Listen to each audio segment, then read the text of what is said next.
Signal gasoline.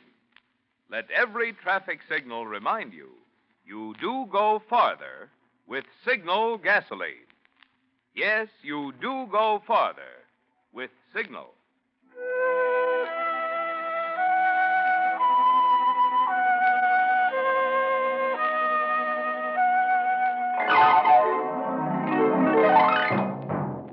The Signal Oil Company and your neighborhood Signal dealer bring you another curious story by The Whistler. Tonight, Accident According to Plan.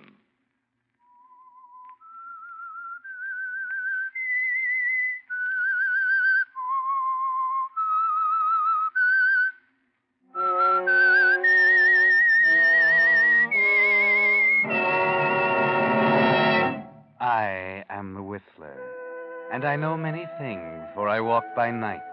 I know many strange tales hidden in the hearts of men and women who have stepped into the shadows.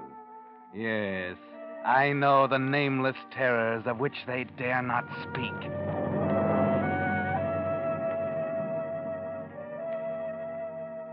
There are many kinds of jealousy, and none of them are good.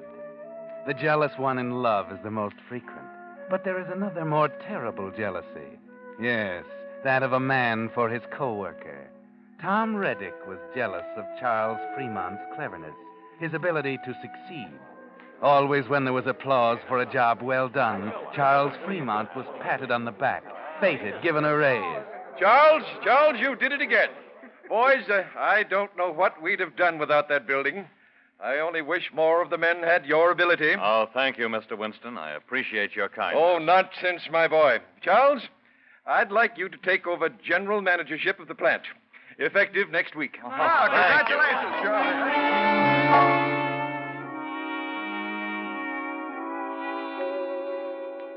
That's when the jealousy reaches a sickening height. When the man of whom you're jealous gets your job. Tom Reddick had been the general manager of the plant. But Tom Reddick hadn't been able to arrange the lease on the new building. Hadn't been able to do anything but his job the best way he could. Slowly and often blunderingly. And when he lost the job, that's when Tom Reddick knew he had to kill Charles Fremont. Be careful, Tom. Remember, you're a slow, blundering thinker. But this time, you have a plan that's beautiful in its simplicity. You'll have a few drinks with Charles that evening and offer to drive him home from work. And at the railroad crossing out on the highway, you'll get rid of Charles Fremont. It will look accidental. Charles will be out of the way, and you'll get your job back. So, after work that evening, you stop Charles in the washroom. Hello, Charlie. Congratulations on the promotion. Oh, thanks, Tom.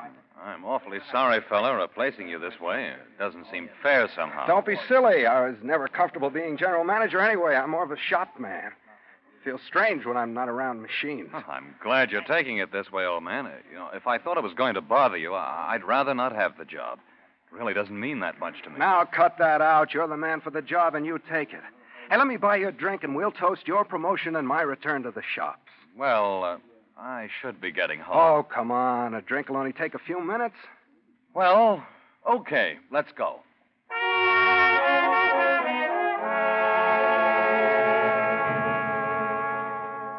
This isn't going to be hard at all, is it, Tom? He sympathizes with you, and you've convinced him he deserves the job. So there are no hard feelings, are there, Tom? That's it. Take him in for a drink. Then suggest the ride home. The train passes that crossing at 6:30, so don't dawdle over your drinks. Here's looking at you, Charlie. Best of luck. Thanks, Tom.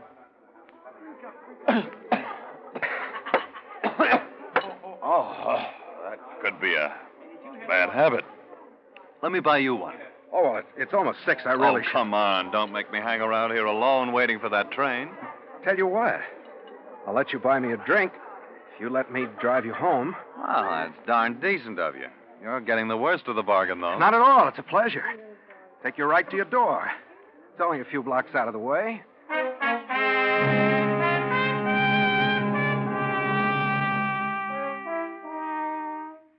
So you have your drinks and get into the car with Charlie. Drive out of the lot, through town, and out onto the highway. If you time it right, you'll arrive at the crossing just at 6:30.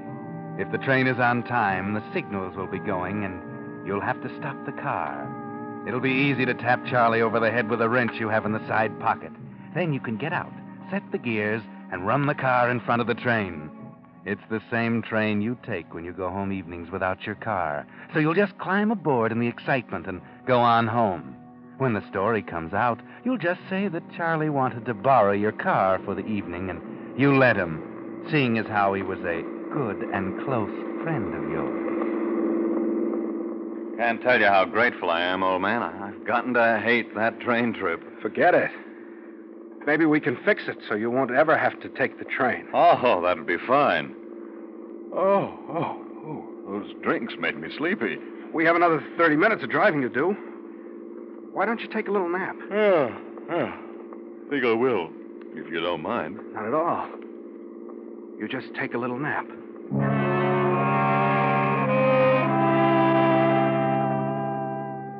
This is even easier than you figured it, isn't it, Tom? He's sleepy from the drinks, and he dozes right off. Now you won't have to tap him with a wrench.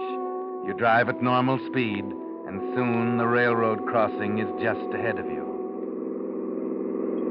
No sign of the train yet. Maybe it was early tonight, Tom. Maybe the train has already gone past the crossing. No, there's the signal. The train has passed the far curve. It's coming. Everything is in your favor now. Charlie is sleeping soundly. The road is empty of cars, and the railroad was kind enough to put one of their new automatic signals at the crossing. And here comes the train. But maybe all the noise has awakened Charlie. You get the wrench out of the side pocket just in case, and... Charlie? Charlie? He doesn't hear you. He's sound asleep. The train is close enough now. You get out of the car, put it in gear.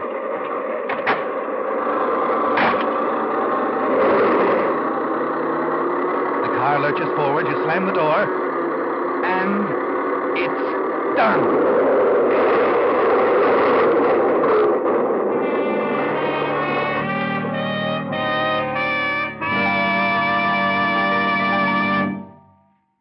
Whistler fans, don't look now, but right near your home is one of the sponsors of this program. Yes, I mean your Signal gasoline dealer, that friendly station wearing the black circle sign with the big yellow letter spelling Signal gasoline. And he's a man you should know these days, not only because he brings you the Whistler, but also because at stations wearing Signal's yellow and black circle sign, you'll find the West's famous longer mileage gasoline, Signal Go Farther gasoline. And after all, what's more important these days than getting the most miles you can from every gasoline stamp? So make it a point before next week's Whistler broadcast to get acquainted with your Signal gasoline dealer.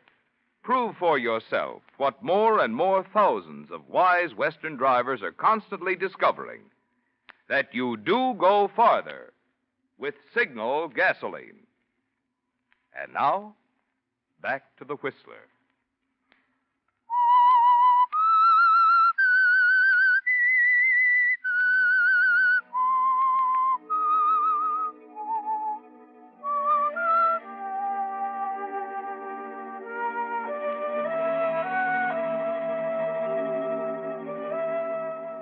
Well, you did it, Tom Reddick. You've killed Charlie Fremont. He's lying in that flaming wreck that was your automobile. And you hide there in the bushes until it's clear and you can sneak on the train. No one will know. No one saw you. You did it perfectly. But you keep rubbing your ankle, Tom. Does it hurt?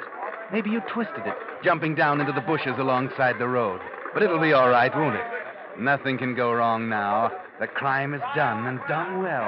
It looks clear now, so you decide to run for it to get on the train. Hey, Max, did you hear something? What? I said, did you hear something? Did you hear somebody yell? No. Come on, Larry. There must have been someone in that car. A car don't run into a train all by itself. We hit that car awful hard. He must have been thrown clear. I thought I heard him moaning. Tape him over there. All right. You look over there. I'll keep keep looking around here.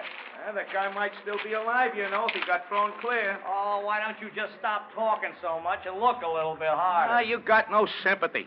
Guy is probably in great pain if he is still alive, but you don't care. Hey, Max. Max, I did hear something. Right over here. What are you fellas doing over there? We're looking for the victim. Find him over here. He's over here, Larry. Come on. I just heard something right here.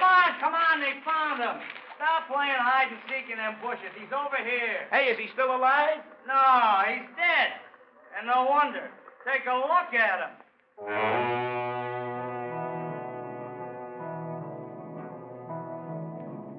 You're all right, Tom. They didn't see you. You're still all right. But that fellow they call Larry, the fellow that heard you moan when your ankle was hurt, he might remember it later. So you change all your plans. You try to sneak away even with a bad ankle. Hey, Max. Max, look, there goes somebody running over that way. Huh? Where? Hey, you're right. Hey, you stop. Hey, come on, Max. Let's catch him. What's he doing around here running? We'll find out. Come on. Yeah. After him. Hey, wait a minute, you. There, he's slipping. Hey, maybe he was in the car, too. Why is he running away? I don't know. We'll ask him when we catch him. Hey, wait a minute. Hey, what's the matter with you? Can't a guy run if he wants to? Do you have to go running after him? Well, maybe he knows something. Know something about what? You always make a big mystery about everything. Now, what would he know something about? About the guy that was dead. They say guy that's doing all the running might have had something to do with it. Oh, you sound like a regular detective. Stop with that stuff already. The train's late. Let's go back and help. Wait a minute. I think we ought to catch that running guy. Oh, he's gone. He was probably running because he was late for his dinner. Now, cut it out and let's go back to the wreck.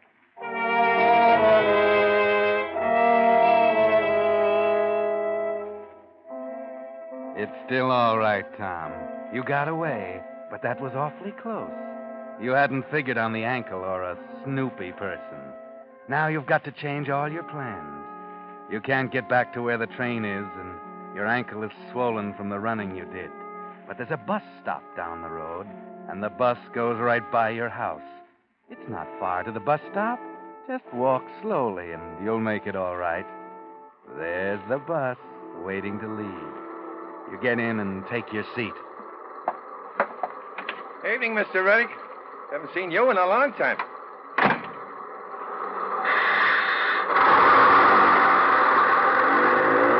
It's all right, Tom. In a few minutes, you'll be home.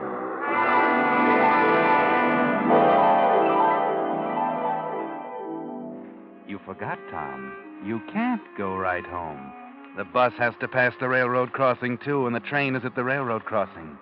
You'll have to wait until they get your car off the tracks. Have to wait a few minutes, folks. Sorry. Hey, Mac. Yeah? What happened? Car ran into the train. They killed the guy driving it. Really? Anybody hurt? I told you. Killed the guy. I mean on the train. Anybody hurt on the train? No. Hey, open the door, will you? Two of us got to go with you and tell the widow what happened. Yeah. Get in. Hey, Max, come on. Okay. Gee, I sure hate to have to tell that dame what happened, Larry. Shouldn't the police or somebody do it? No, it's better we should. It's bad enough what happened without the police going to the house. Well, okay. Get in. Where do you want to go? The name of the deceased was Fremont. Charles Fremont. Lives on North Brookside Avenue. I passed a couple of blocks from there. Awful, ain't it? Oh, well, you know how it is.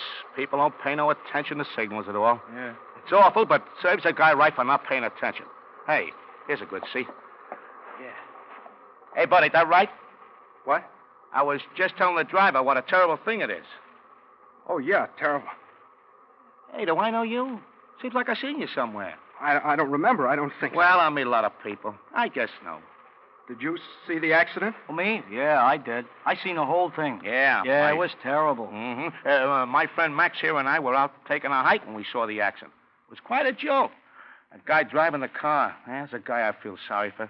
He was a pretty young guy. Really? Yeah, maybe 35. Me and Max here are going to tell his wife. I think it's better if we go than if the police were to go. The least you can do, you know. Yeah, it's the least you can do.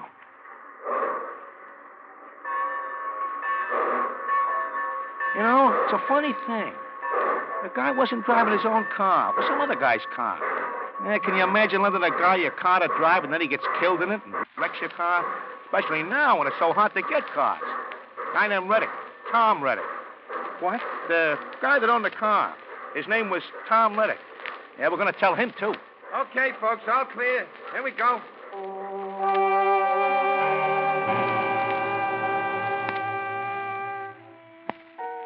That's not good, Tom. Things are piling up, things you hadn't counted on. This man saw you running away, and now he's going to tell Charles Fremont's wife that he's dead. And then he's going to look for you to tell you your car has been wrecked. Why do some people always have to butt in, making you change plans? You've got to get out of that bus and get away. Get home before this Larry does, and some way get Hazel out of the house so that there'll be no one home when Larry gets there.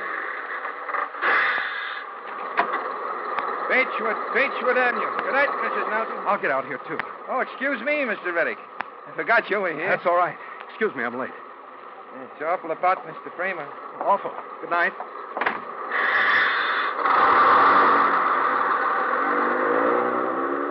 Hey, driver, just a minute. Hey, what'd you call that guy?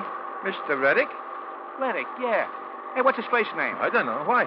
That car was owned by a guy named Reddick, that's why. Hey, stop the bus. Well, what difference does that make?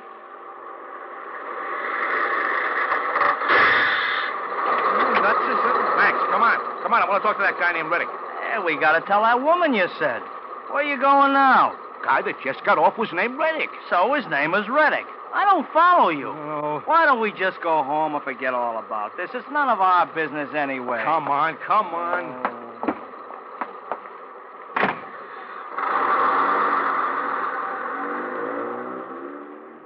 Don't you understand? I tell this guy all about the accident, who was driving the car, and who owned the car. And he never said anything about his name being Reddick. And the guy that owned that car, his name was Reddick. Didn't say anything, then he's just a guy named Reddick who didn't own a car. Say, what's got into you?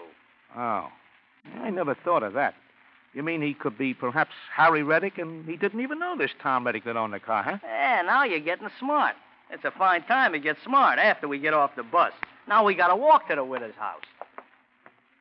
Well, while we're walking, we can think of what to say to poor Mrs. Fremont. That's a terrible thing to happen to a lady, losing her hubby so suddenly. Yeah, but I still don't think this is any of our business. And besides, my missus is going to be awful sore at me coming home so late. Now, look, when you explain to her what you were doing, she'll be very proud of you. Not every man has the heart to do what we're going to do. Yeah, you mean it's not every man who's such a Budinsky to do what we're going to do? We could walk right back to the corner and get right on that bus and go right home. No. I gotta tell the widow what happened. Hey, I know. Now what? Look at that street sign. This here is Hillbrook Street. Oh, that's very nice, I'm sure. Hillbrook Street is where this Reddick guy lives. Tom Reddick. Let's go tell him first what happened to his car, huh? Maybe he can help us tell Mrs. Fremont. He must know her husband, her dead husband, must have been a friend to borrow the car. Yeah, in fact, maybe he'll go tell her and we can go home. Yeah, now let me see. This house is number 479.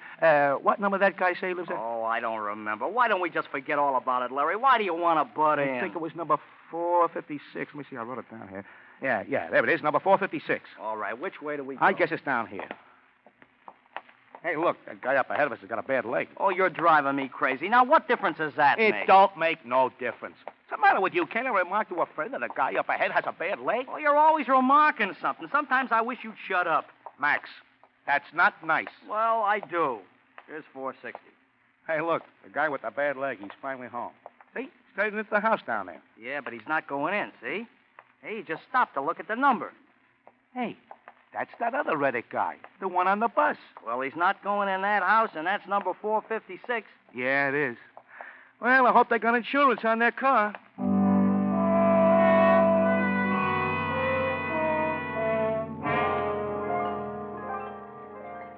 That was close, Tom. You saw them just in time. So you just kept walking until they go in the house, and then you come back and wait for them to leave.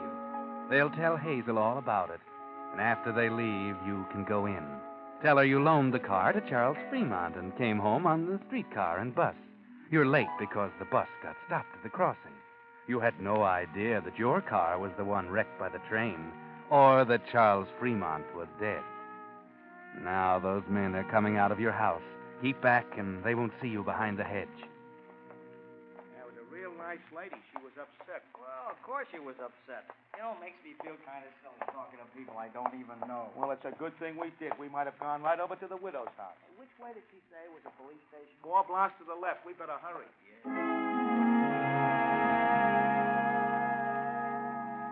The police station. Why are they going to the police station? What did they talk to Hazel about? Who are those 2 men, Tom, and why do they keep following you? Better hurry in the house, Tom, and see what was said.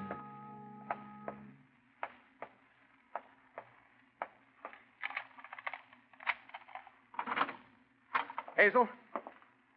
Hazel, I'm home. Well, it's about time. Where have you been? Dinner's burned to a crisp, and it cost 30 red Now, points. don't start screaming again. I got stuck on the bus. There was an accident at the railroad crossing. Who were those men I saw leaving the house? So you lent your car to Charlie Fremont. You won't let me drive because you don't think I'm careful enough. But you lent the car to Charlie Fremont. How'd you know?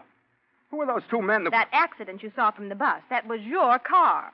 Charlie Fremont had an accident in your car and got killed at that railroad crossing. What? Well, I had no idea that... Well, he did. What'd you loan it to him for?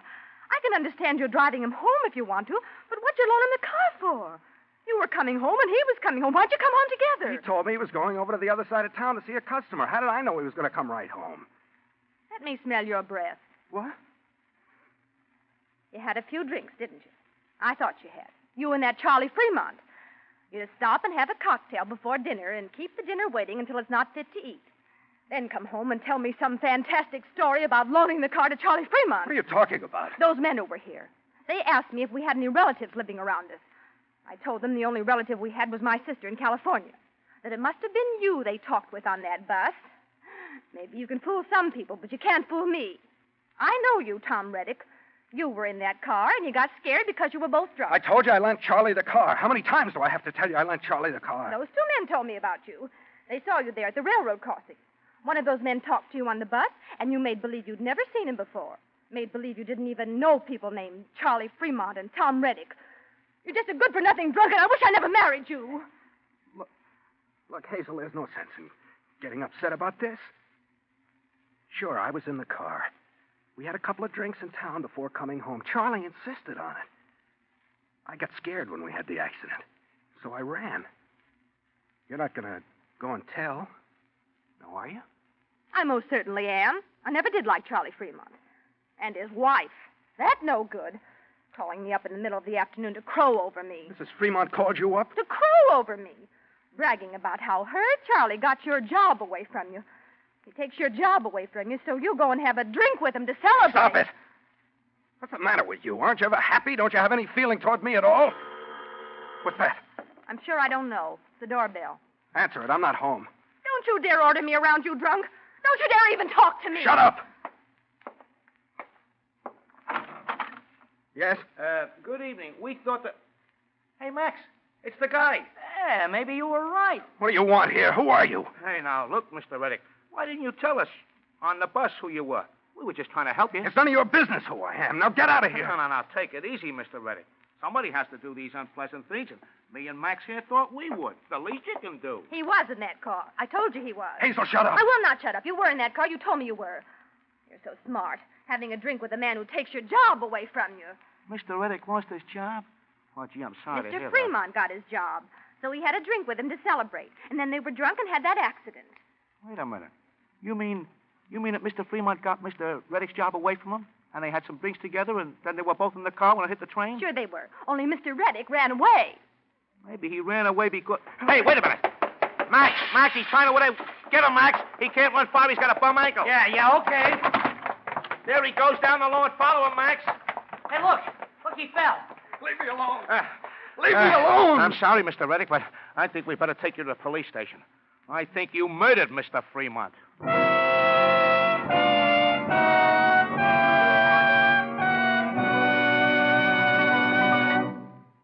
The Whistler will return in just a moment with the strange ending to tonight's story. Meantime, I'd like to make clear just what we mean by the more conscientious service your car gets from a Signal gasoline dealer. For example, take Larry Duty's Signal gasoline station in Oakland, California. While checking your water and oil, Larry's also busy making sure that excessive grease and corrosion isn't clogging your cooling system, or that a loose or fraying fan belt isn't about to give you trouble, or that acid corrosion isn't eating your battery cables. And while he's testing your tires, he's on the alert for any little breaks in the rubber that could spread and ruin the tire. What's more, there's a good reason why you'll find these, plus many more unasked-for extras, not only at Larry Duty's signal station in Oakland, but right at your own neighborhood signal dealer. You see, being in business for himself, your signal dealer will go out of his way to keep you pleased so that you'll remain his regular customer. You can prove this for yourself by looking up the station in your neighborhood wearing Signal's black and yellow circle sign. And there never was a more important time to do this than now, when your car needs Signal's more thorough service to help it last out the duration. And now, back to the Whistler.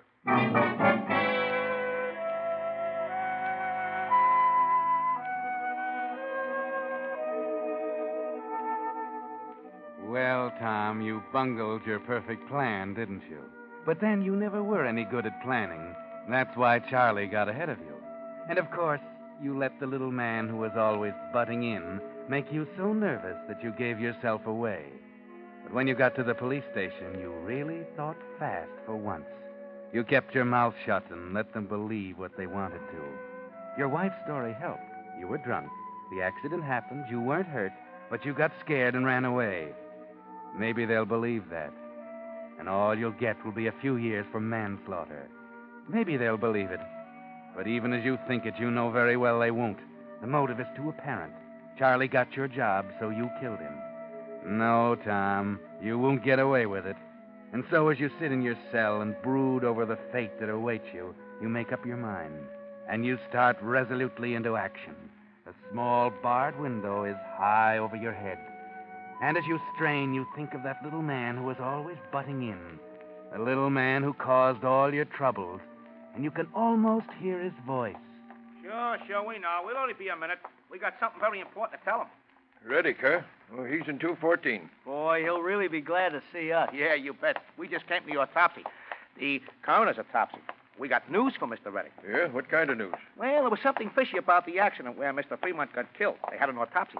Yeah, and they found out something. They don't really have anything on Mr. Reddick. They're going to let him go. Yeah, let him go. Sure, and we came right over to tell him.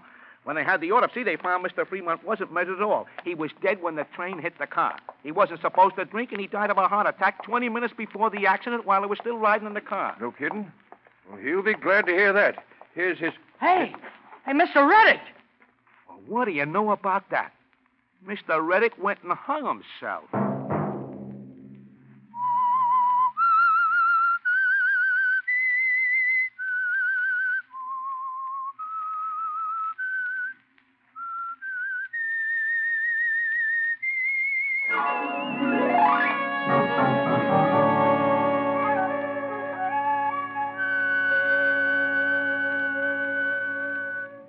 Next Monday at 9 o'clock, the Whistler will bring you another strange tale. The curious story of a friendly case of blackmail. The Whistler is broadcast for your entertainment by the marketers of Signal gasoline and motor oil and fine quality automotive accessories, and by your neighborhood Signal dealer. This program, directed by George W. Allen, with tonight's story by Bruce Elliott, music by Wilbur Hatch, is transmitted to our troops overseas by the Armed Forces Radio Service. This is Marvin Miller speaking, and suggesting that you let every traffic signal remind you that you do go farther with Signal gasoline. Yes, you do go farther with Signal. This is CBS, the Columbia Broadcasting System.